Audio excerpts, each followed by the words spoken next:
I am a fortune teller, running a geomancy shop in this town.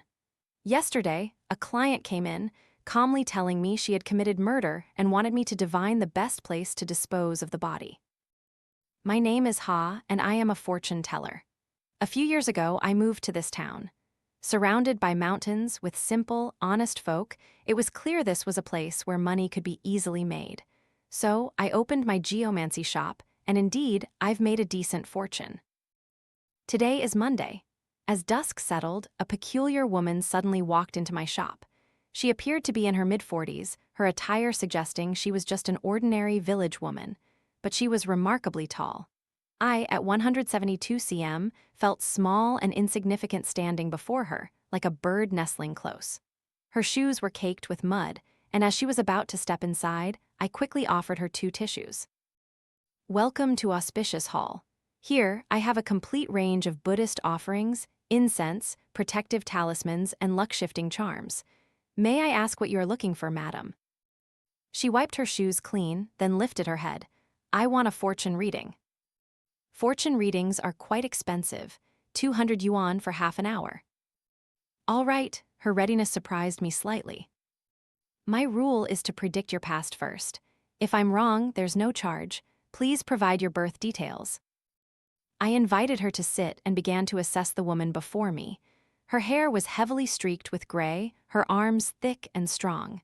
Her clothes were clean, though clearly old-fashioned. Her fingers bore calluses, which made me raise an eyebrow. Your education isn't low. At least a high school graduate, I presume? The woman's middle finger had a thick callus, a sign of frequently holding a pen. High school students in the 90s were highly valued, yet she looked like someone who had done manual labor for years. Had the family's pillar fallen, forcing her to work so hard? I stroked my chin, observing her reaction as I continued. But later, something major happened in your family. It could be your father, but most likely your husband. He might have fallen ill, or perhaps there was someone else. You too have a child, and I assume you're here to inquire about your children's future. Finishing my words, I took a sip of tea. For a woman her age to so readily hand over money, it must be for a son or a grandson. Indeed, you are a master. You've basically got everything right. The woman introduced herself as Hailey Tu, a former university student. After divorcing her husband, she quit her teaching job and now runs a grocery store in the upper town. But I'm not here for my son. I want to ask about myself. This piqued my curiosity. Please go ahead. Last Friday, I killed someone. After I did it, I dumped the body in the mountains. I don't know if it's because of my age or because it was my first time, but I was so stressed that I completely forgot where I put the body. Can you help me figure out where it is? I was not pleased. Auntie, if you think the fee is too high, you can just say so. What kind of joke is this? I'm just kidding. Young people these days, no sense of humor, huh? She let out a laugh, and the chair beneath her creaked laboriously. All right then, can you tell me how much longer I have to live? That's not allowed. The greatest taboo in fortune-telling is asking about one's lifespan. Even if I could calculate it, I couldn't tell you. I glanced at the wall clock, aiming to fill the 30 minutes. But I can tell you about your fortune.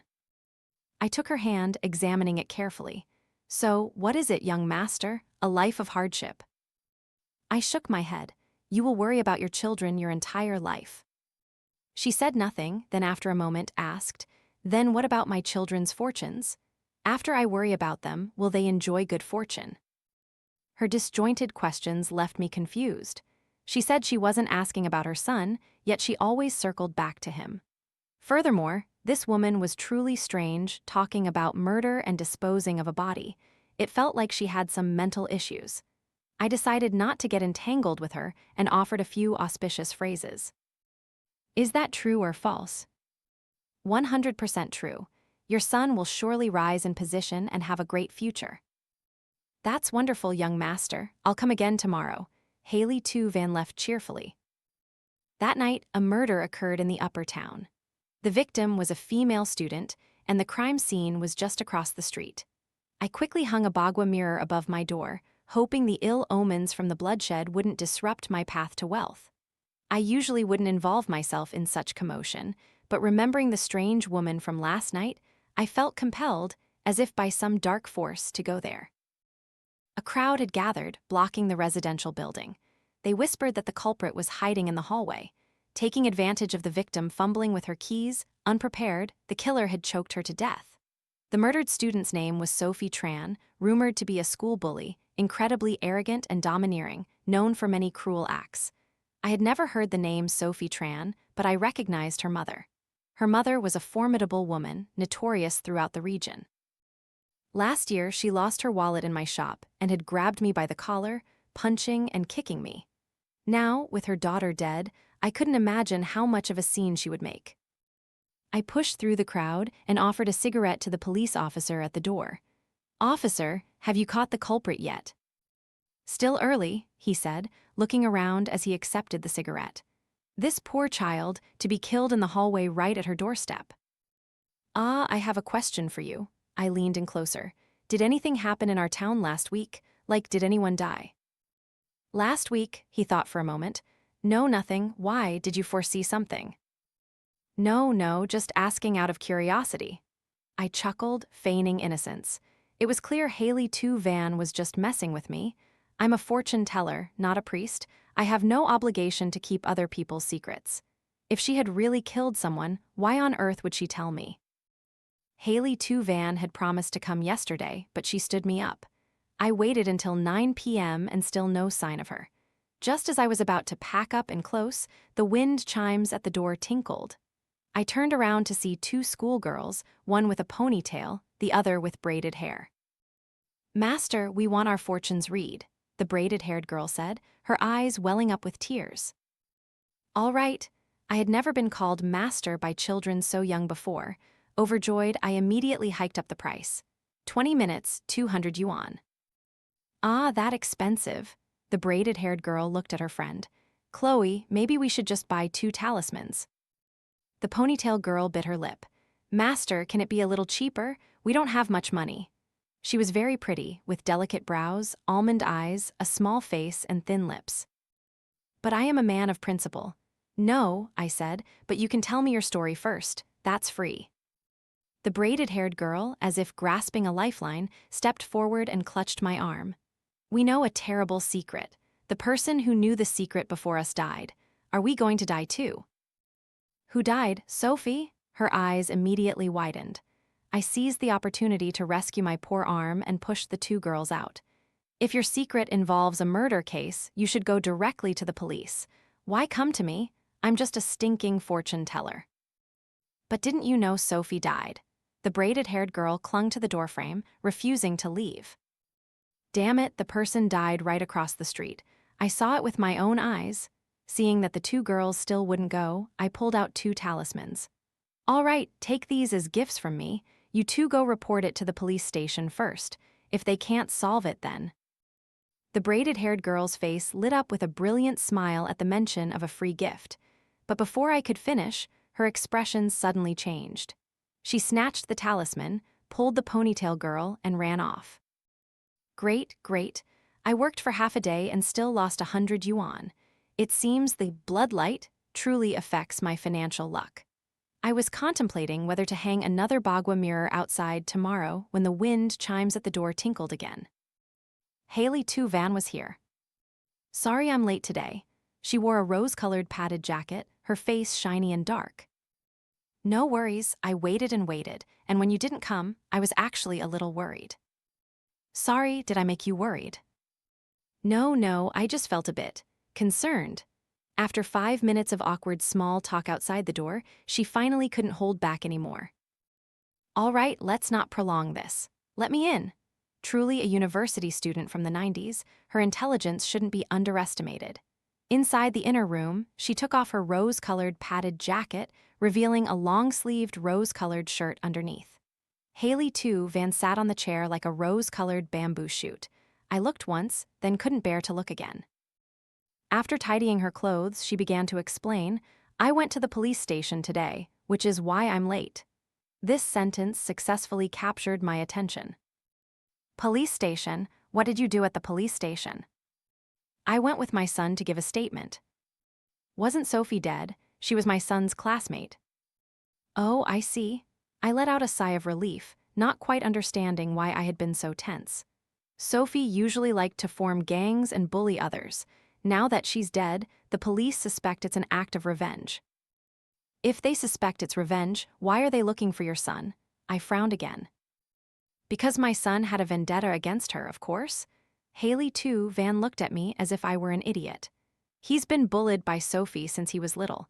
He's the longest suffering among all her victims. Then why didn't you stop it? Aren't you his mother? Didn't I only find out last week? Last week, my ears perked up. That's right. Once I found out, I called that gang leader out to the back of the mountain and killed her. But it was my first time killing someone, and I was flustered. I didn't know where to dump the body. Old age makes you forgetful, you see, so I came to ask you.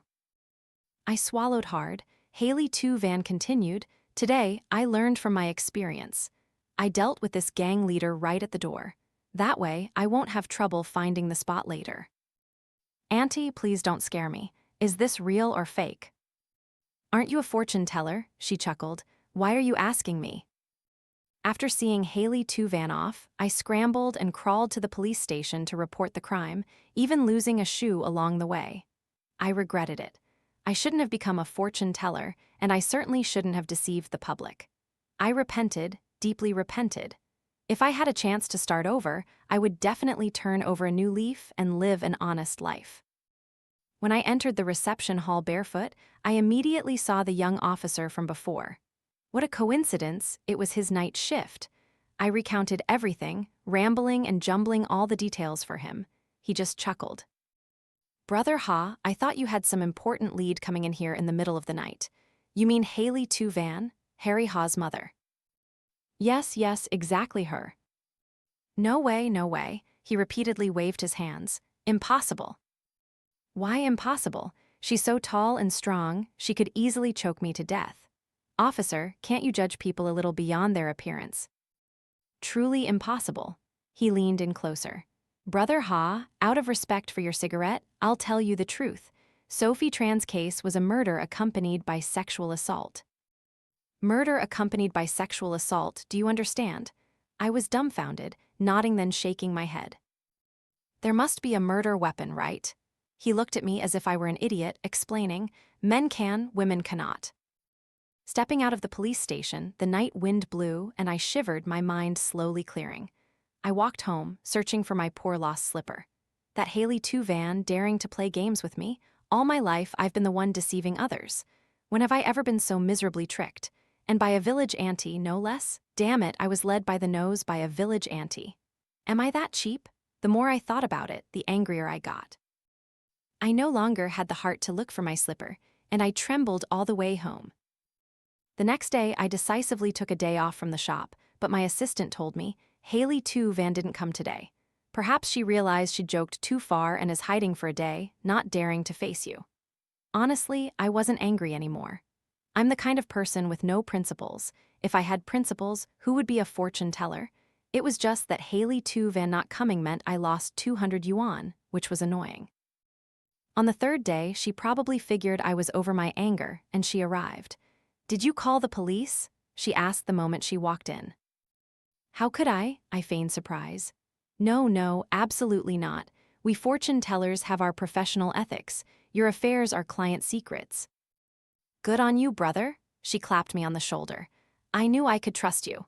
Hailey Tu pulled me into the inner room and practically threw me onto a chair. "What do you want?" I clutched my chest. "All right, I have something I need your expert advice on. From a geomancy perspective, can you help me analyze this?" "Please speak." "Didn't I tell you last time that I killed someone? But the weapon and clothes haven't been dealt with yet. Where do you think would be a good place to hide them?" Damn it, she was at it again. I had reason to suspect this village auntie had some bizarre hobby, taking pleasure in tormenting me. I treated her like a goddess, and she treated me like a gigolo. But this time, I was prepared. "What clothes were you wearing when you committed the murder?" I asked. "A raincoat, yes, and boots too." "Don't you run a grocery store? Just wash the clothes and sell them, simple as that." Her eyes widened. Finally, she wasn't looking at me like an idiot anymore. Then I asked, "What was the weapon you used?" An electrical cord, Hailey Tu stammered. It's a small object. Find a hill somewhere and bury it. Don't be foolish enough to hide it at home. I changed my tone. But what if? She leaned in slightly. Let me tell you, I'm not saying this for any other reason. I'm genuinely thinking of your welfare. If you kill someone again, it's best not to use an electrical cord. Use this of mine. What is this? Hailey Tu looked suspiciously at the object in my hand. Southeast Asian palm rope, soaked in sesame oil for 49 days. Killing with it causes no loss of merit. Not really interested in buying that.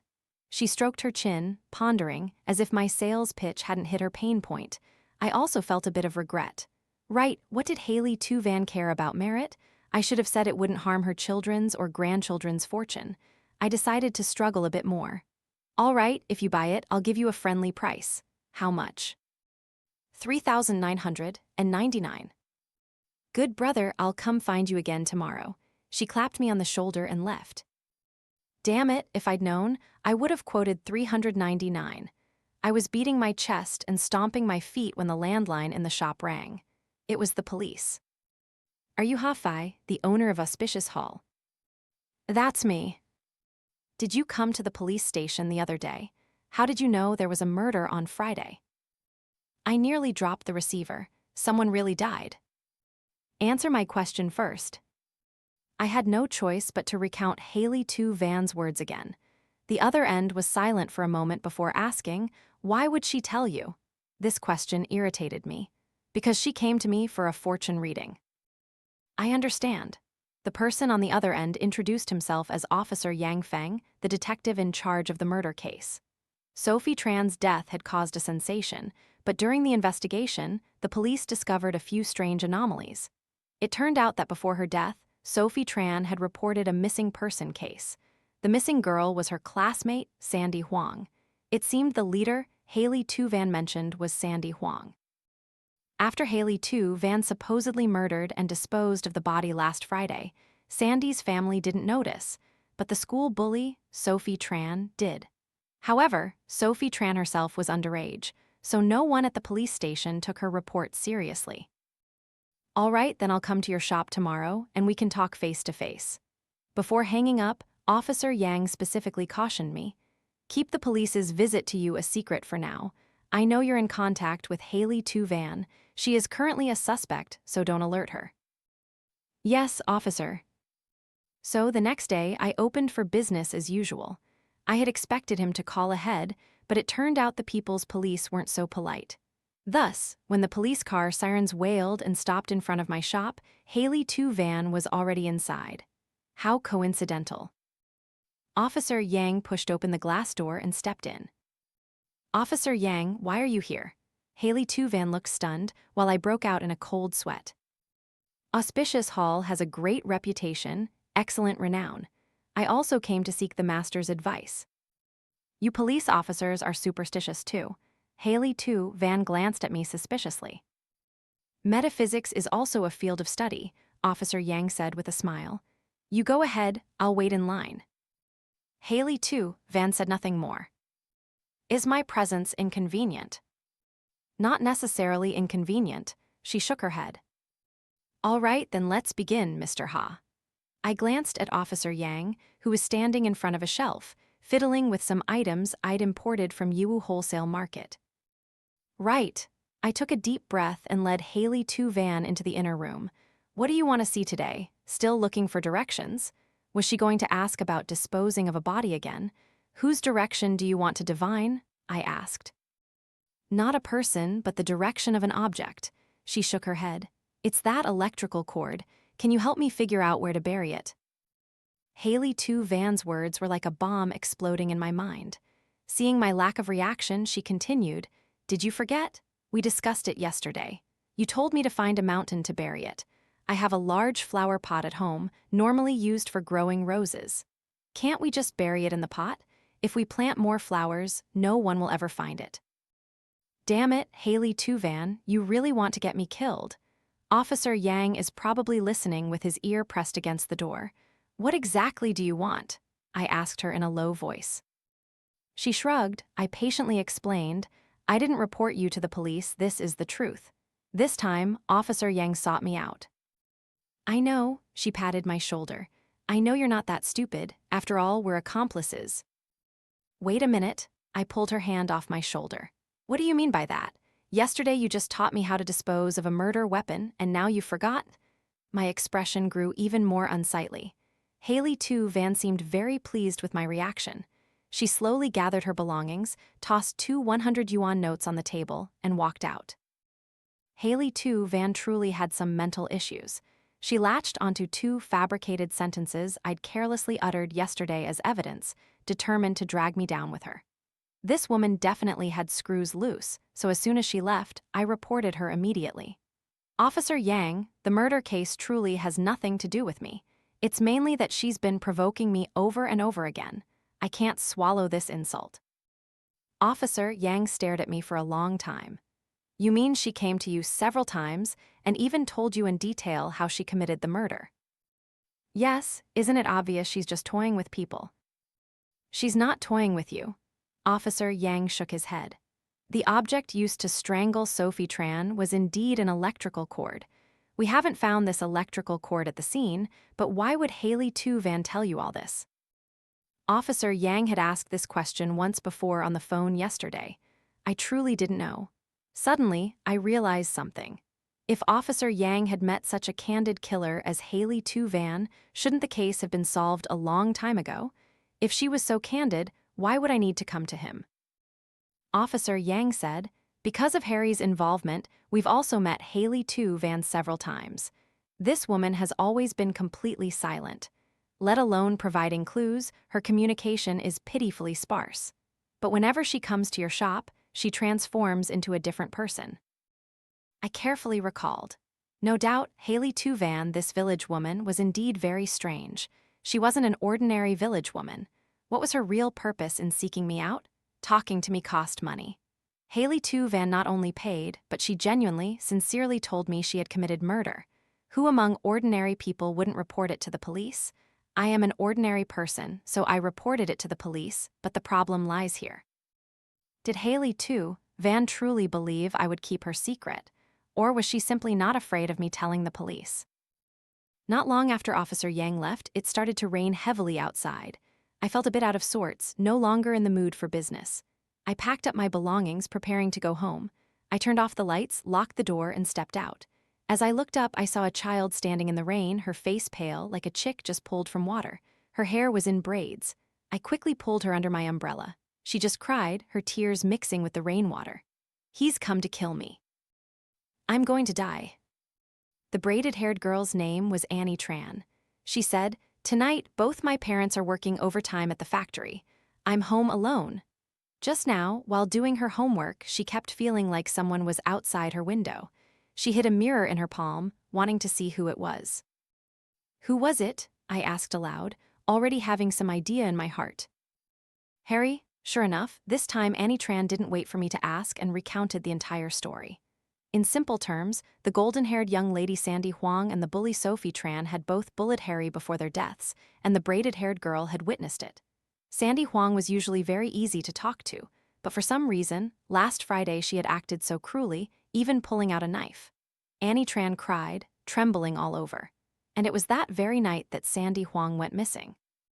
Sophie Tran couldn't find her minions, so she came to ask Annie, since Annie was the one who was forced to stay late that Friday. Annie Tran, of course, didn't dare to hide anything. Sophie Tran then dragged Annie to Harry's house, demanding that he hand over Sandy or they would make their lives miserable. The next day, Sophie Tran also died. I started to understand a little. This series of murders was actually not complicated at all.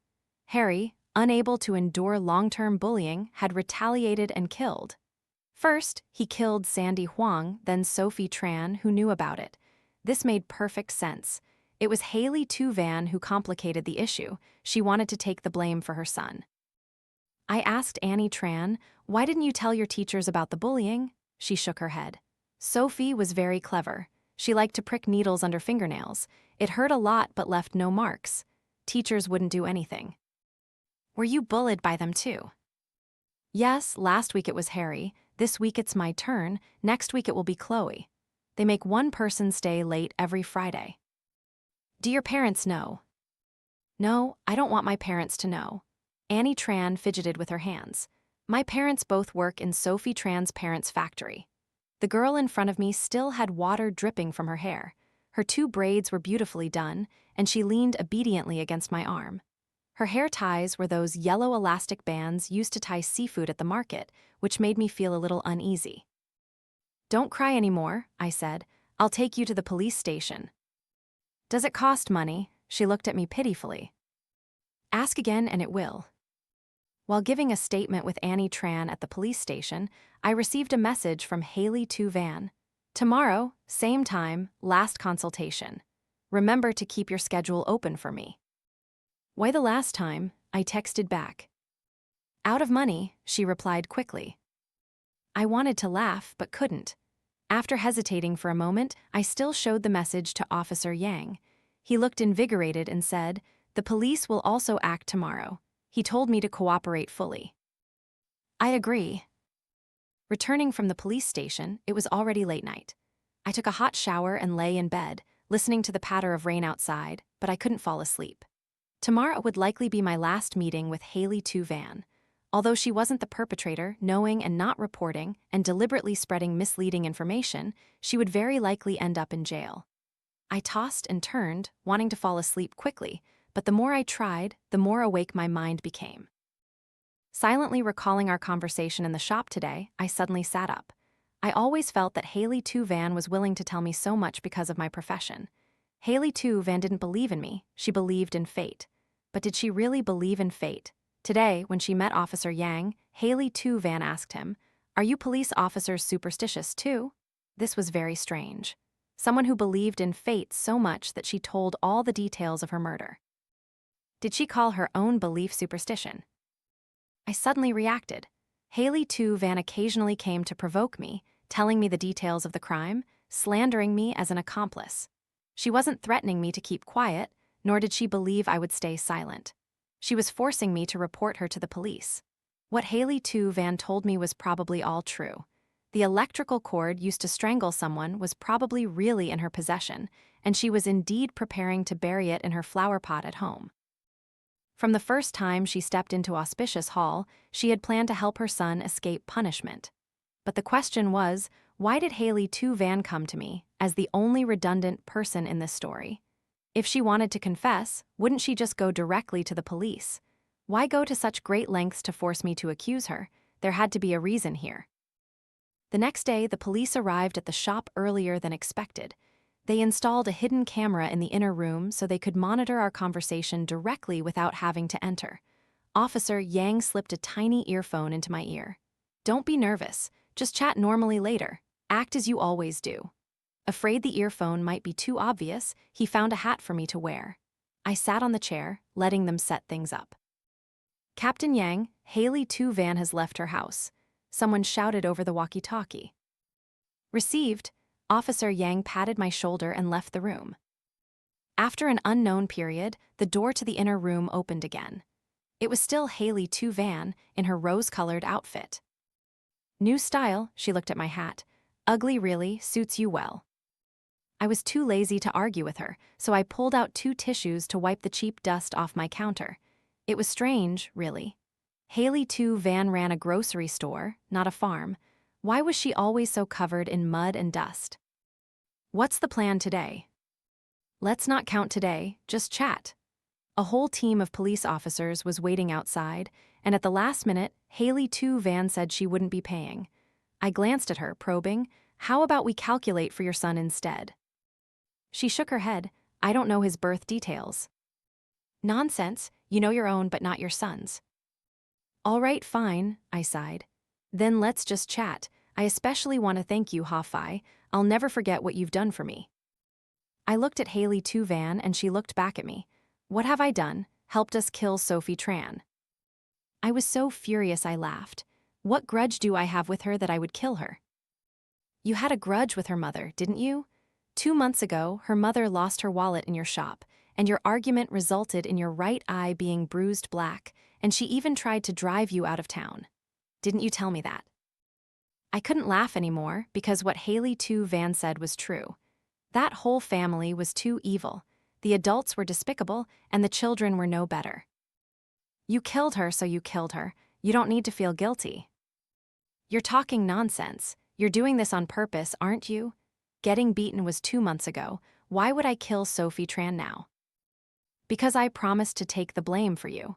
If the police really investigate and find out, I'll go to prison in your place. You just help me take care of my son. Wait, I raised my hand to interrupt her. Sophie Tran's case was a murder with sexual assault. Tell me, how exactly are you going to take the blame for *me? Hailey Tu Van fell silent. After a long moment, she finally uttered, "What's wrong with you today? You didn't actually do anything to her, did you? Just poked her with a broom." I stared at Hailey Tu Van, speechless. The wind chimes at the door jingled, and immediately after, the door to the inner room was forcefully pushed open. Police officers stormed in and pinned me to the ground. "Stay still, confess truthfully." Looking back at Hailey Tu Van, her expression was even more panicked than mine. Officer Yang waved a hand, signaling to escort her to the police car. "Officer Yang, you're not seriously going to believe her insane ramblings, are you?" "Not yet." Officer Yang squatted down, removed my hat, and took off my earphone. "But you need to come to the police station. We need to collect your DNA sample." Me, as the only redundant person in this story, why Hailey Tu Van? "We suspect you're involved in this case." "Wait a minute, wasn't the culprit Harry? What does this have to do with me?" "I never said Harry was the culprit." Officer Yang held up a bag in front of me. He had been carrying this evidence bag since he walked in. Only now did I clearly see what was inside. It was a doll. "What is this?" he asked. "It's a two-tailed witch doll. When did you take something from my shop?" "This isn't from your shop. This was found at the home of the missing student, Sandy Huang. Tell me, what's your connection to her?" "Hold on, Sandy Huang. You mean the bald-headed girl whose birthday was on May 9th? That's her. I remember now. Sandy Huang did come to my shop last week. Her head was as tall and wide as a small light bulb. At the time, I only asked for her birth details, not her name. I didn't expect her to be the instigator. At the same time, I also understood why Sophie Tran reported her missing. Sandy's parents didn't want her anymore. A few years ago, they divorced, and her father then moved south to start a company, transforming into Boss Huang. Her mother remarried 2 years ago and immediately had 2 more kids. Aside from her paternal grandparents occasionally visiting, Sandy Huang mostly lived alone in the old house. This two-tailed doll is a curse doll. All you have to do is put the person's photo in the doll's pocket, and the curse will come true. She cursed her parents to have no descendants, but it backfired on herself. I quickly explained the whole story. "Officer Yang, was the culprit really not Harry?" "Really not. The murder weapon has been found. The DNA on it doesn't match him." "What about Hailey Tu Van then? Have you tested her too?" "Not yet, but we suspect you even more." I was dumbfounded. Why? Officer Yang frowned. "Why so many questions? Just cooperate well." "No, Officer Yang, if it's really like she said, why would I report it to the police? And cooperate for you to set a trap? Isn't that just tired of living?" "Let's talk after the results come out." Officer Yang pulled me up from the ground. "If it's not you two, then it's her ex-husband." "Ex-husband?" "That's right, he's Harry's father. It's normal for a father to take the blame for his son." But before I could finish my sentence, I realized something was off. "Wait, you've already compared Harry's DNA. If the culprit was his parents, wouldn't the father-son relationship show up immediately? Or is it because no familial relationship was found that you suspect me even more?" Officer Yang said nothing. After much thought, I softly asked, "Did Hailey Tu Van have an affair?" The female police officer beside him couldn't help but say, "If you don't know, keep quiet. Harry is their adopted son." "Ah, sorry, I immediately apologized. So Hailey Tu Van saying she didn't know her son's birth date was true? Something suddenly flashed through my mind, so fast I almost missed it. Yes, Hailey Tu Van had been very honest from beginning to end. This might be related to her habit. Some people like to fabricate, others like to embellish the truth.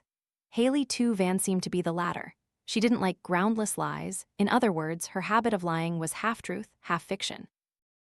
Therefore, the details of the crime she reported were fundamentally true. She just changed the subject to herself. I suddenly remembered the scene when she first came to my shop. It was at this very moment that I fully understood why Hailey Tu had gone to such great lengths to drag me into the murder case.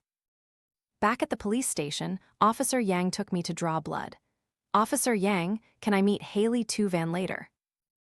"No," he flatly refused. "You haven't even cleared your own name yet. Why would you want to see her?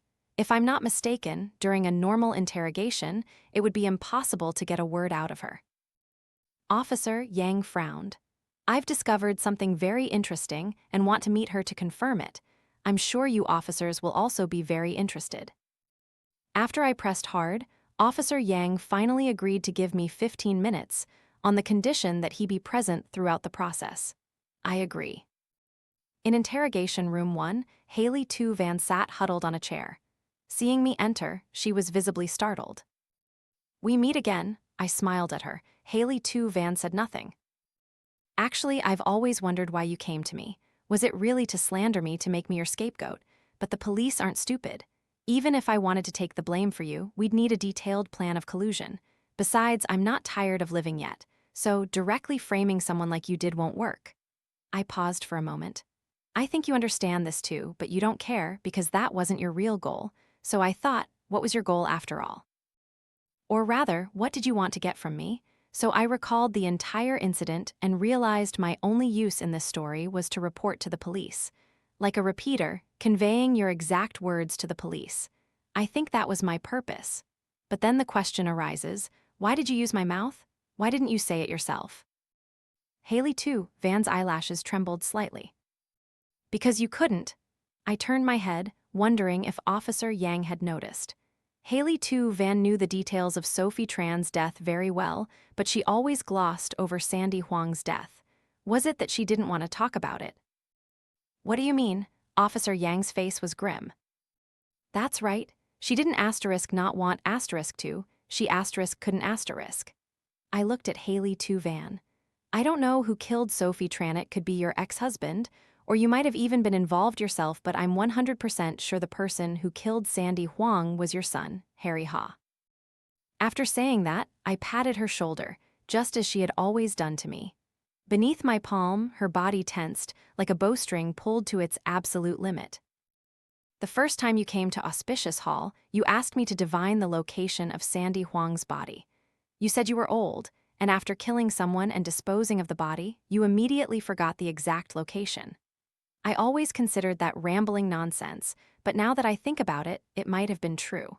You really didn't know the location of the body because you fundamentally didn't kill the person. Your son was young. In a fit of youthful passion, he killed someone. In an extremely tense state, he couldn't remember the details of the crime, nor could he pinpoint the location of the body. This caused a lot of trouble for your confession. In Sophie Tran's case, your memory was clearly excellent, so why did you always become vague when it came to Sandy Huang? Therefore, when facing the police, you were determined to remain silent to the end, but that alone wasn't enough. The case had to be solved, and the culprit had to be caught. If you didn't speak, who would accuse you? So you came to me." I squatted down. A killer won't easily reveal their crimes to others unless the other person is a fortune teller. That way, Hailey Tu, you would become a superstitious, stubborn believer in spirits, refusing to submit to the law. Though tragic, it's quite logical. Am I right? Hailey Tu made 1,000 mistakes, but she shouldn't have messed with me. She didn't consider that I, a charlatan, only got where I am today by being able to read people and situations. I let out a sigh. Just then, the interrogation room door opened. Someone quickly entered and whispered something to Officer Yang, their voice very low, so I naturally couldn't hear it. But through the slightly ajar door, I saw a person. Her bald head was large and shiny, even more dazzling than an incandescent light bulb.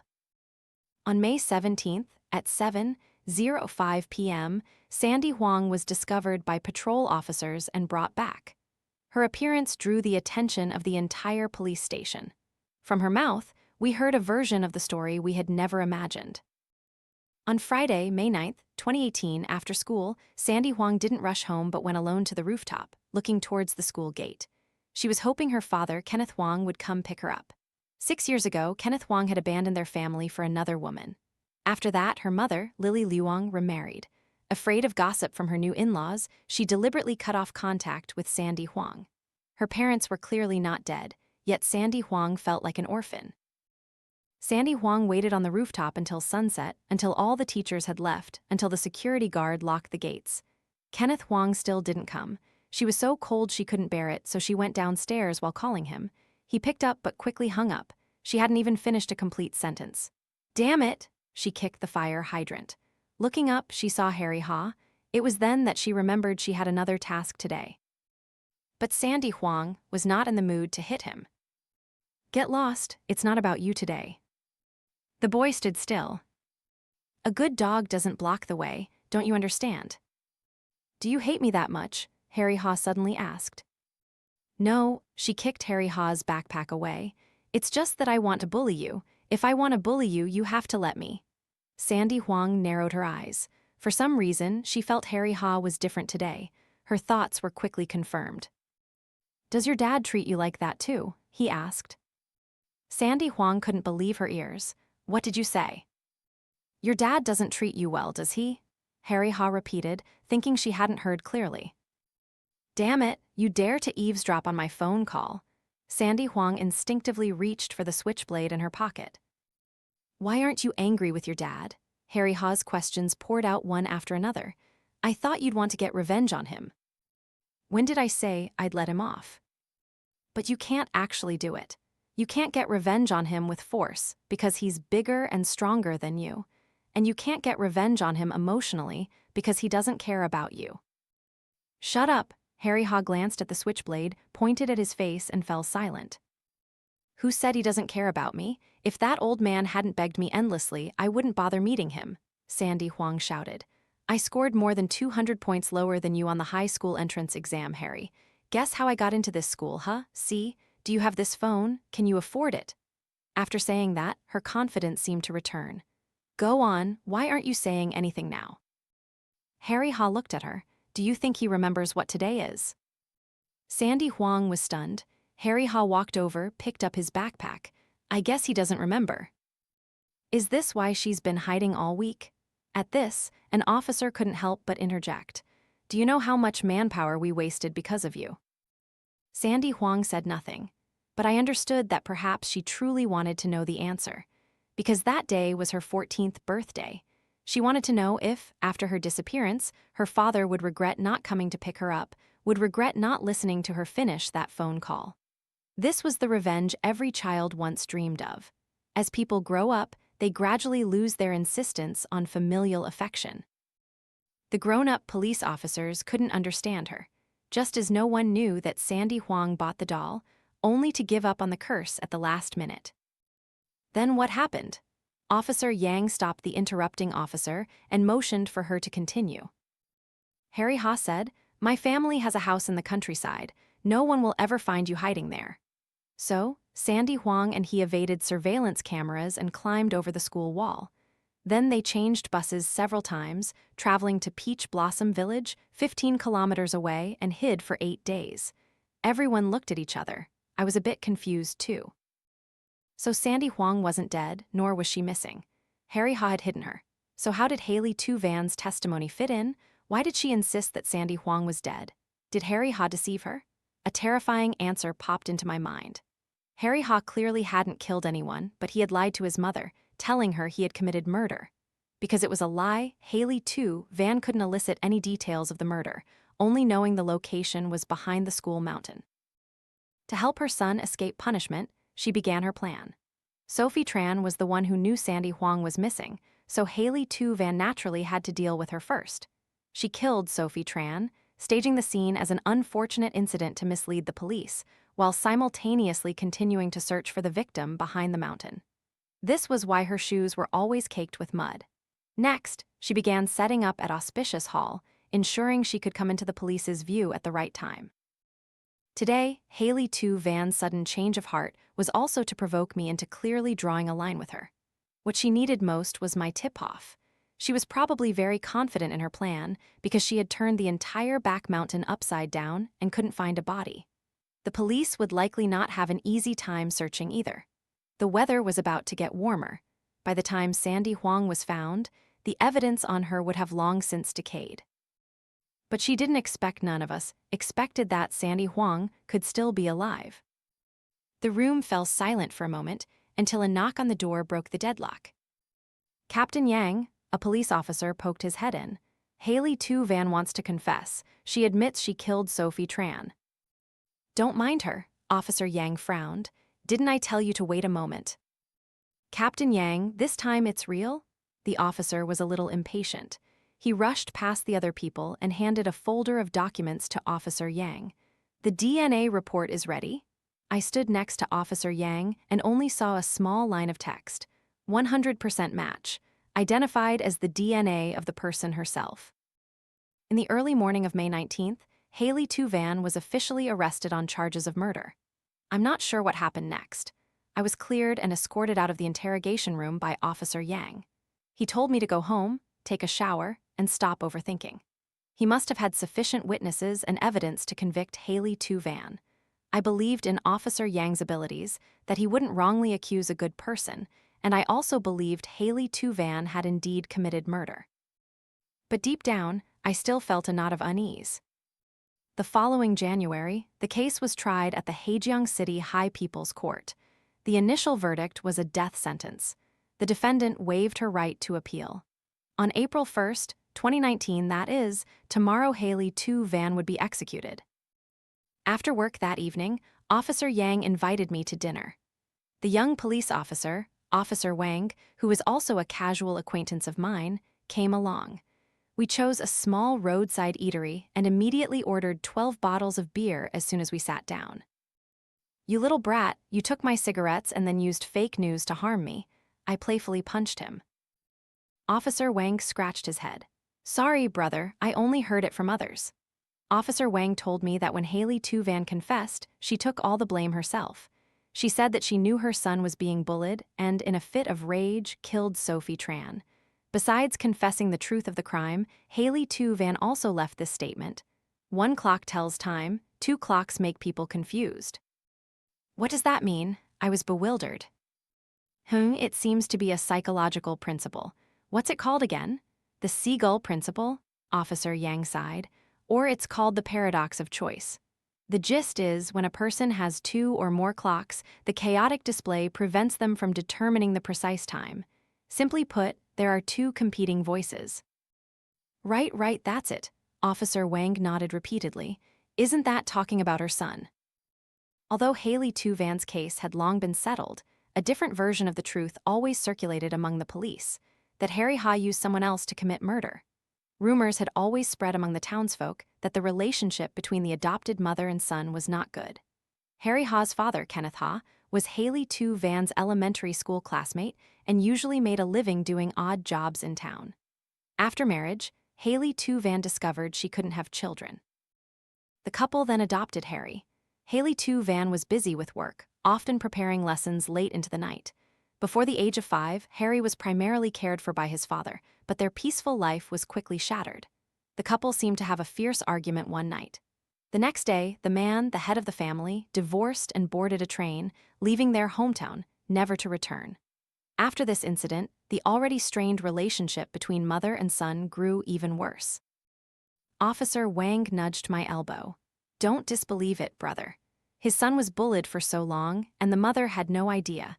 How good could their relationship be? Maybe Harry already hated his mother to death in his heart. Is that so? I indifferently lowered my head and drank my wine. Officer Yang glanced at me. Did you go to the prison today? Yes. Originally, meeting before execution was a right reserved for close relatives, but Hailey Tu had filed a request with the court beforehand, asking to meet me. She said a lot through the glass. Finally, she told me that some of her personal belongings had been confiscated when she entered prison, and after the execution, they would become her posthumous possessions. I know, I nodded. You are the purest person I've ever met, unlike anyone else. I never expected to hear these words for the first time in my life from Hailey Tu mouth. She continued, most people are always reserved. You are different. In your eyes, there's only money. Damn it. Hailey Tu words always had a harsh but accurate beauty. She then asked, "Have you ever read your own fortune? At least you'll live to be 200, right?" I crossed my legs. "What, want to borrow my lifespan?" "I knew you had a tough fate." Her eyes sharpened. "Brother, help me take care of my son in my old age and after my passing." "What does that mean?" Officer Yang and Officer Wang stopped eating, their eyes immediately fixed on my face. "She wants me to be Harry Ha's guardian." Officer Yang stared at me without blinking. "You didn't agree, did you?" "I agreed." "What's wrong with you, man? Are you possessed? Are you haunted? What are you thinking?" Officer Wang couldn't sit still anymore. They didn't know Hailey Tu had made a will, stating that if I agreed, all the properties under her name would be transferred to me. If I still refused, I wouldn't be myself anymore. I gulped down beer. "What about Harry? Did he kill someone? Stop playing dumb with me." Officer Yang grabbed the beer bottle from my hand. "Back then, we were going crazy looking for Sandy Huang. What reason did Harry have to conceal clues? Yes, the killer was Hailey Tu, no doubt, but how do you know Harry wasn't involved? Yes, maybe he incited his mother to kill."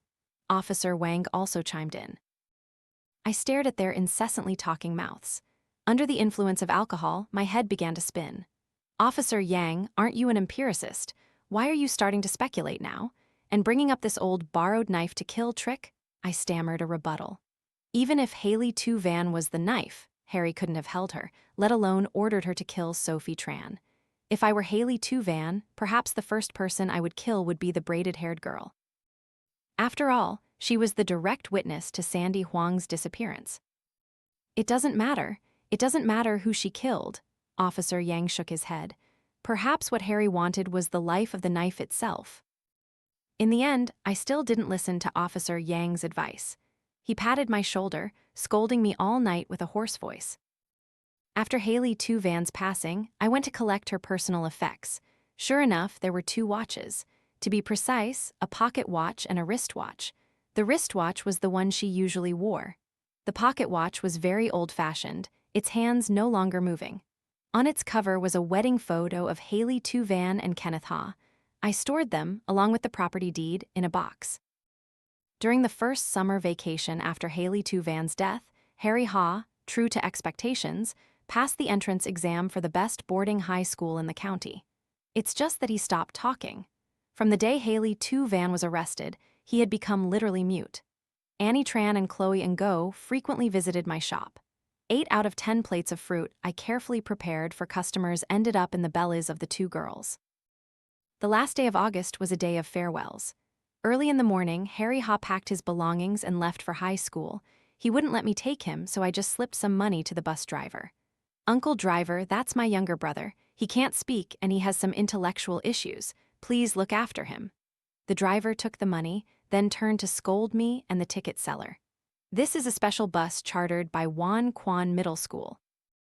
And he's saying there's someone with an intellectual disability on board?" I thought he was scolding me. Paying money only to get scolded. This truly represented my life.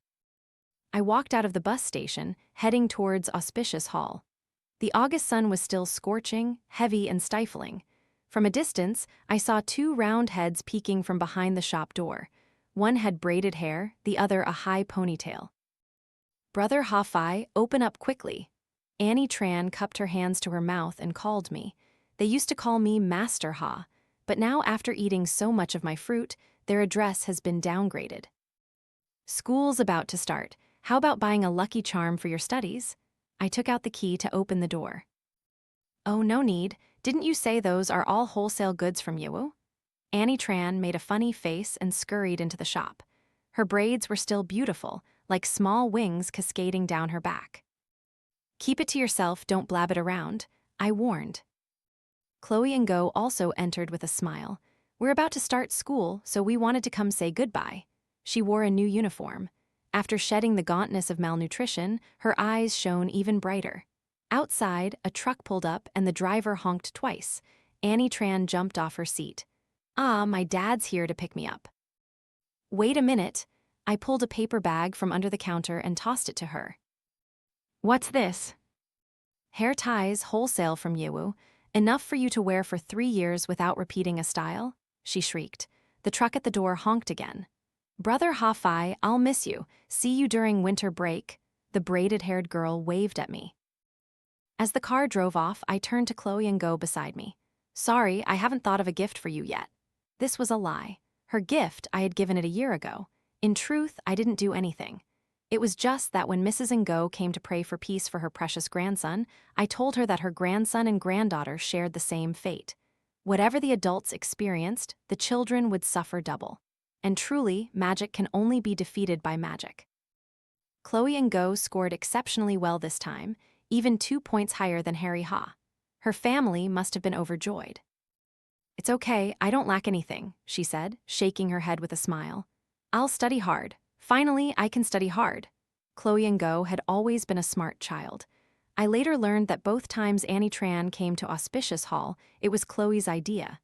This was her intelligence and flexibility, but also her hesitation and insecurity. Her family's preference for sons over daughters had taught her to hide herself.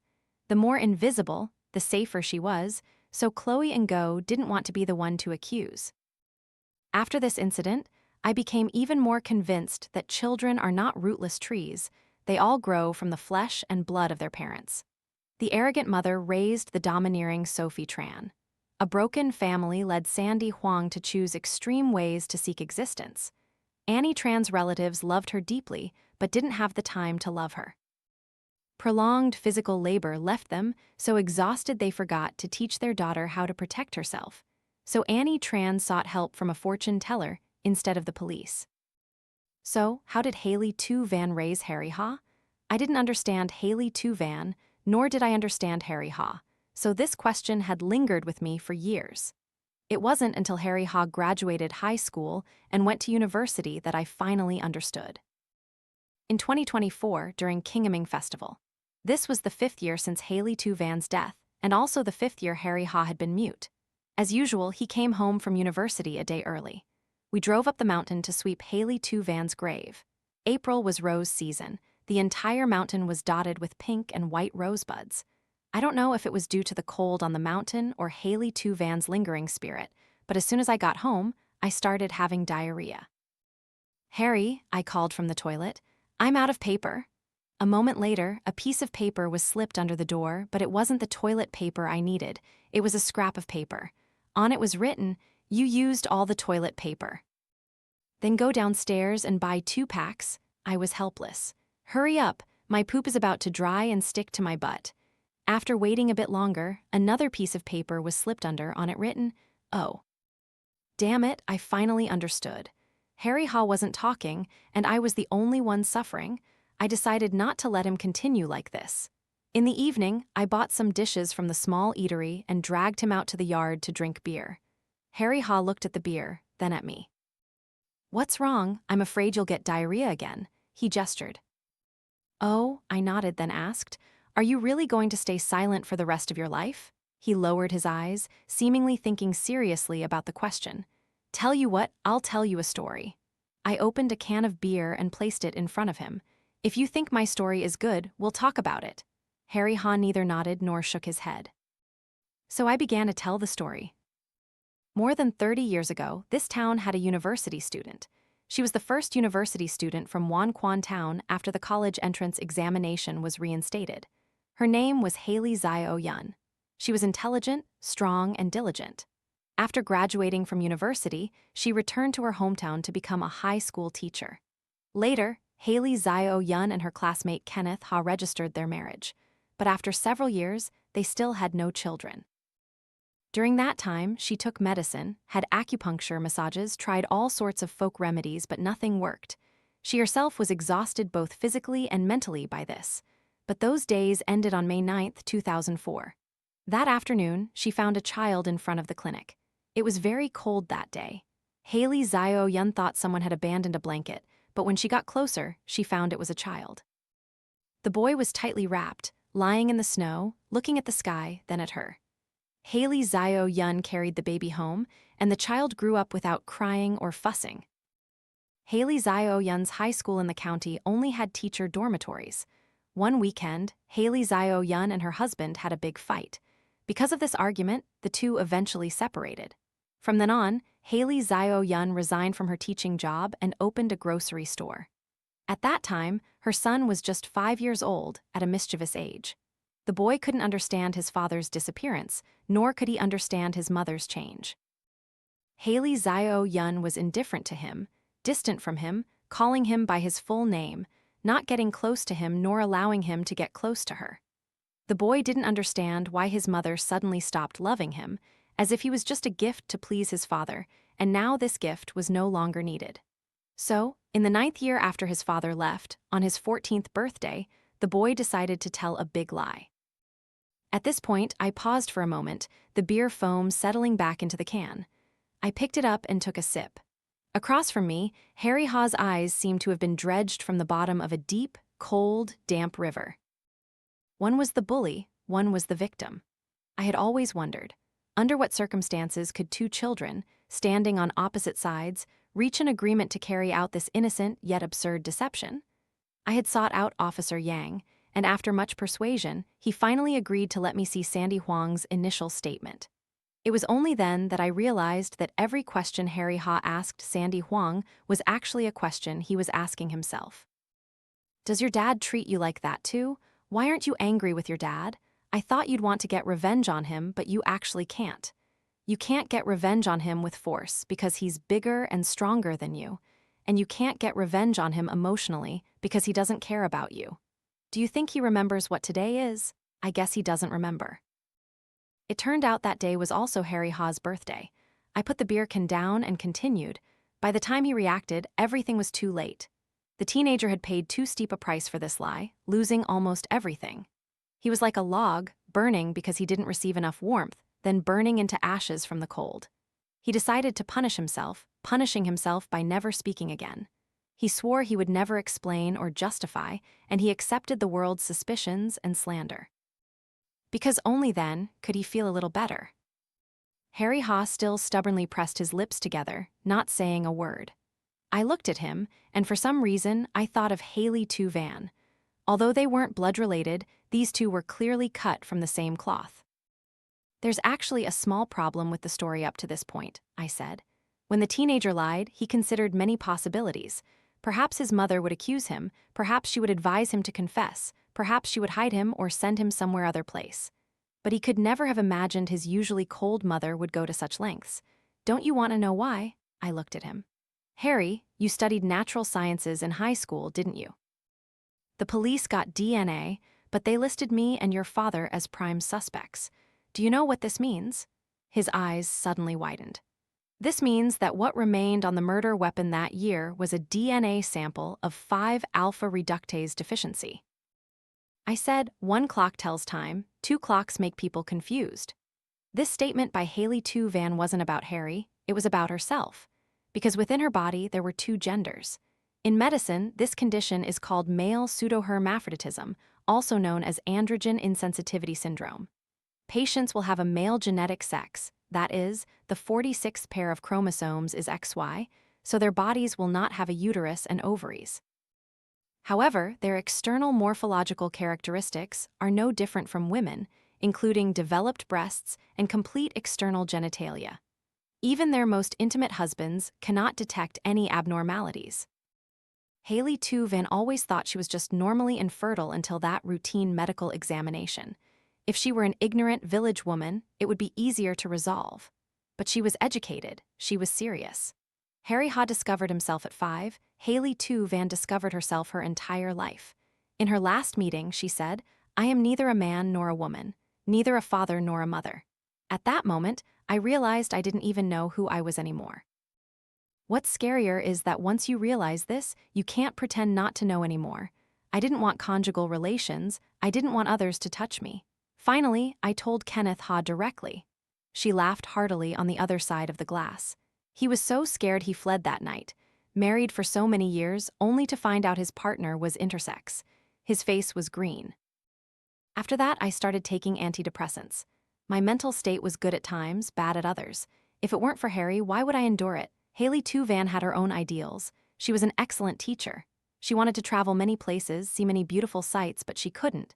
She was trapped in this perpetually rainy town, trapped in her son's baby stroller, trapped in a strange body. She couldn't go anywhere. No one understood her because her pain was too absurd and abstract.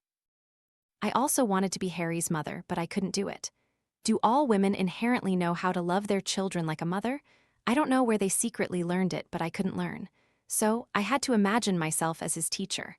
I would watch him from afar, waiting for him to grow a little older, then I could die. But you are different. You are good, you are unlike others. You don't care if I am male or female, you only love money. She raised her hand, seemingly wanting to pat my shoulder, then realizing there was a glass partition between us, she laughed again and lowered her hand. So, when I talked to you, I forgot about having to worry about my gender. As she spoke, her eyes sparkled like a child anticipating an autumn picnic. Right after a good chat, she would embark on a new journey. Then, when her time was up, she was led away by the prison guards. Watching her retreating figure, my emotions were complex, both happy for her and feeling I shouldn't be happy. Hearing this, Harry wanted to gesture again. I immediately turned my face away. Don't gesture, I'm not looking. After a long silence, I heard a voice. Did you make this up? He was like someone tuning an ancient instrument, trying to place each syllable back into its original position. His voice was dry and raw, like an old man and a child speaking at the same time. It's true. After another pause, he said, You shouldn't have told me so soon. Please change your ways, I've advised you endlessly. You not talking is tormenting me. He blinked once, then again. Suddenly, he picked up the glass of beer in front of him and drained it. Drinking too quickly, he coughed violently, tears streaming down his face.